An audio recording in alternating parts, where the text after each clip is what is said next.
Wale mnaoteseka na changamoto ya kuota njozi mbaya usingizini, suluhisho lenu ni dawa hii hapa mnayoiona pichani. Mmeiona hii dawa?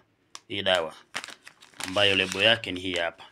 Kama unasumbuliwa na changamoto ya kuota njozi mbaya usingizini, mara unaota unalishwa vitu ambavyo hujui usingizini, mara unaota unafukuzwa na watu usingizini, mara unaota unakimbizwa na watu usingizini, mara unaota unashiriki tendo la ndoa usingizini na watu ambao huwajui au na viumbe ambavyo huvijui, basi suluhisho ni dawa hii hapa, Idonga Naturally Herbs.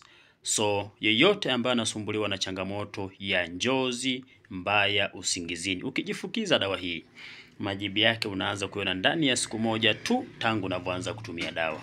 Ni dawa ambayo iko vizuri sana kwa kuondoa mauzauza ya usiku ambapo unakuwa umelala. Mimi Dr. Fungilwa kipenzi chenu nimewapa somo hili bure, na paketi hii moja bei yake ni 15,000. Kisoma hapa inajieleza paketi moja ni shilingi 15,000. Ninawakaribisha sana ndugu zangu ili niweze kuwahudumia, niweze kuwasaidia. Asante sana.